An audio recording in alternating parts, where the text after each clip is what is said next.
कुंती अपने बेटे सुमित से बोलती है। बेटा, मैंने जो काम बोला था वो आज शाम तक हो जाएगा ना? हाँ माँ, बस कुछ पेपर्स रह रहे थे, आज पूरा हो जाएगा। इतना बोलकर वो तैयार होकर अपने ऑफिस के लिए निकल जाता है और रात को घर आकर डाइनिंग टेबल पर अपनी माँ को कुछ पेपर्स देता है, जिसे अच्छे से देखकर कुंती अपनी बहू संश्री से उस पर साइन करने के लिए बोलती है। संश्री अपने हाथों में उन पेपर्स को लेकर कहती है, ये किस चीज के पेपर्स हैं माँ? बहू, ये अपने गुरुग्राम वाले घर के पेपर्स हैं और जो कि मैंने तेरे नाम कर दिए हैं ये घर, तो तू अब चुपचाप इस पे साइन कर दे।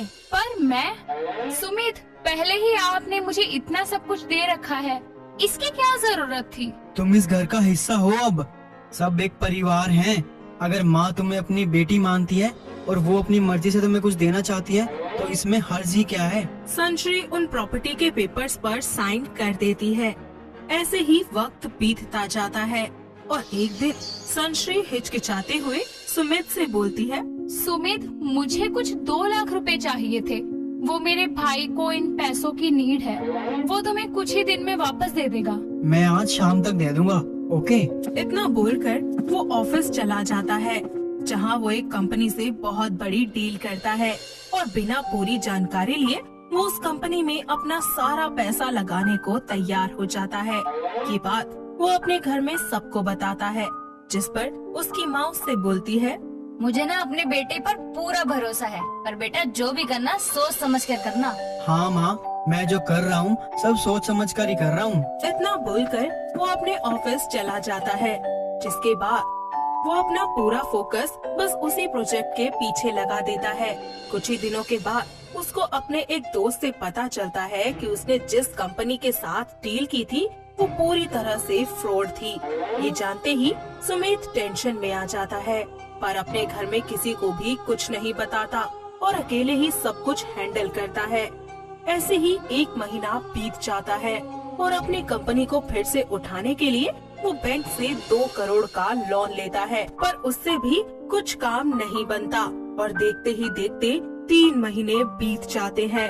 अब सुमित की हालत काफी खस्ता हो जाती है, पर फिर भी वो घर में किसी को कुछ नहीं बताता और एक दिन वो अपने घर में अकेले कमरे में बैठकर सोच रहा होता है कि तभी वहाँ पर संश्री आकर उसे ऐसे देखती है और परेशान होकर वो उससे पूछती है, सुमित, क्या हुआ? मैं कुछ दिन से देख रही हूँ कि तुम कुछ परेशान हो, कुछ हुआ है क्या? कुछ नहीं हुआ, सब ठीक है, तुम बस मेरे पास बैठो। अच्छा ठीक है, तो आज हम बाहर घूमने चलते हैं और आते हुए शॉपिंग भी कर लेंगे।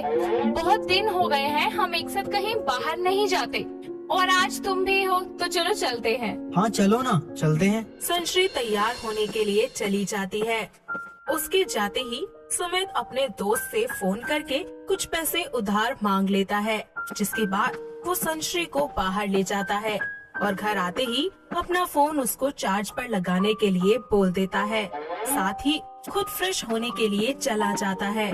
संश्री जैसे ही फोन चार्ज पर लगाकर जाने लगती है कि तभी सुमित के फोन पर एक कॉल आता है, जिसे संश्री उठाती है और कॉल पर वो इंसान उससे बोलता है, हेलो मैम, क्या सुमित सर से बात हो सकती है? जी अभी तो वो यहाँ नहीं है, वैसे आप मुझे बता सकते हैं कि क्या काम है? मैं उनकी वाइफ हूँ, मैं उनको बता दूंगी। मैम, मैं बैंक से बोल रहा हूँ। सर ने 2 करोड़ का लोन लिया था, टाइम पूरा हो गया है और अब तक उन्होंने लोन नहीं चुकाया। मैं उन्हें फोन कर रहा हूँ तो वो फोन भी नहीं उठा रहे। आप उनसे बोल देना कि उनके पास सिर्फ 15 दिन बचे हैं। संश्री बैंक वाले से बात करके टेबल पर खाना लगाती है और तभी वहाँ पर सुमित आ जाता है और सुमित से वो कहती है, सुमित, मेरे भाई को 30 लाख रुपए की जरूरत है, वो तुम्हें कुछ दिन में वापस दे देगा। ठीक है, मैं दे दूंगा, मुझे बस 1-2 दिन का टाइम दो। कोई बात नहीं, अगर तुम्हारे पास अभी नहीं है तो। संश्री, मैंने बोला ना कि मैं दे दूंगा, तो मतलब दे दूंगा। इतना बोलकर सुमित अपने कमरे में चला जाता है और अगले दिन वो 30 लाख रुपए का इंतजाम करने लगता है। 4 से 5 दिन यूं ही बीत जाते हैं, कहीं से भी पैसों का इंतजाम नहीं होता और निराश होकर वो घर आता है। उसके घर आते ही संश्री उससे बोलती है, सुमित, इतने दिन हो गए पर अब तक तुमने मुझे पैसे नहीं दिए। संश्री, क्या हो गया है तुम्हें? मैं बोल रहा हूँ ना, आजकल मैं दे दूंगा। मैं तुम्हें तुम्हारे भाई के सारे पैसे मिल जाएंगे। वही तो सुमित, मैं तुमसे पूछ रही हूँ आखिर क्या हो गया है तुम्हें। पहले तो मेरी एक आवाज पर तुम चांद तारे तोड़कर ले आते थे। खैर, कल तक मुझे पैसे चाहिए, वरना मैं घर छोड़ के चली जाऊंगी। इतना बोलकर संश्री गुस्से में वहाँ से चली जाती है और अगले दिन सुमित से कहती है, सुमित, पैसे? संश्री, मैं तुम्हें देता हूँ पैसे, बस आज का टाइम दे दो। रहने दो सुमित, बहाने मत मारो। साफ साफ क्यों नहीं बोलते कि तुम मेरे भाई की कोई हेल्प नहीं करना चाहते। जब तुम्हें मुझसे और मेरे घर वालों से कोई मतलब ही नहीं है तो मुझे तुम्हारे साथ नहीं रहना चाहिए। इतना बोलकर वो अपना बैग पैक करके घर से चली जाती है। सुमित उसको रोकता है पर वो नहीं मानती और उनकी आवाज सुनकर कुंती बाहर आती है, जो सुमित से कहती है, क्या हुआ बेटा, सब ठीक है ना? और ये बहू अपना बैग लेकर कहाँ गई? हाँ माँ, सब ठीक है। बहुत दिन हो गए थे ना, वो कुछ दिनों के लिए अपने मायके गई है। ऐसे अकेले? नहीं, उसका भाई आया था। आप जाओ, आराम कर लो, सब ठीक है। अपनी माँ को अपने कमरे में भेजकर वो संश्री को कॉल करता है। उसे मनाने की कोशिश करता है पर संश्री उससे बात नहीं करती और 2 दिन के बाद उसको कॉल करके बोलती है, सुमित, तुम मेरे घर आ सकते हो? हाँ संश्री, मैं अभी आ रहा हूँ तुम्हें लेने। मैं तुम्हारे साथ कहीं नहीं जा रही। तुम यहाँ आकर डाइवोर्स पेपर पर साइन कर दो। मुझे तुम्हारे साथ नहीं रहना। ये बोलकर वो फोन रख देती है और सुमित बिना कोई देरी किए उसके पास जाता है, साथ ही उसको मनाता है। पर संश्री उसको एक थप्पड़ लगाकर उससे बोलती है, सुमित, तुम किस मिट्टी के बने हो? क्या मैं तुम्हारे परिवार का हिस्सा नहीं हूँ? आखिर क्यों तुमने किसी को कुछ भी नहीं बताया? वो तो अच्छा है कि उस दिन बैंक वाले का कॉल आया और फिर तुम्हारे दोस्त से मुझे पूरी बात का पता चला। और ये रहे बैंक के पेपर्स।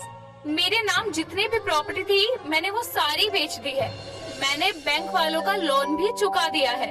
बस इसीलिए मैं यहाँ आई थी। ये बोलकर दोनों एक दूसरे को गले लगा लेते हैं और अपने घर वापस आते हैं, जहाँ कुंती सारा सामान लेकर बाहर निकल ही रही होती है। ये सब देखकर सुमित अपनी माँ से कहता है, माँ, ये सब क्या है? सुमित, कुछ पैसे कम पड़ रहे थे तो मुझे और माँ को ये घर भी बेचना पड़ा। माँ, आपको भी सब पता था ना? हाँ, बहू ने मुझे सब कुछ बता दिया। और बेटा, एक बात हमेशा याद रखना, जब परिवार एक होता है ना तो सारी मुसीबत का सामना वो एक साथ कर लेता है, लेकिन इसके लिए एक होना बहुत ज्यादा जरूरी है। हाँ सुमित, जिंदगी में पाने का हकदार वही होता है जो खोता है। ये बोलकर वो सभी अपना बैग लेकर अपने घर से निकल जाते हैं और सब मिलकर एक बार फिर से जिंदगी की एक नए सिरे से शुरुआत करते हैं और अपना सब कुछ दोबारा वापस हासिल कर लेते हैं। यही तो बात होती है एक परिवार की ताकत में। तो दोस्तों, कैसी लगी आपको हमारी ये परिवार से जुड़ी हुई कहानी? क्या आपके घर के आसपास भी है कोई ऐसा परिवार जो मुसीबत के समय अपने घर वालों के साथ इसी तरह खड़ा होता हो? अगर हाँ, तो उन्हें ये वीडियो दिखाइए और हमें कमेंट करके बताइए।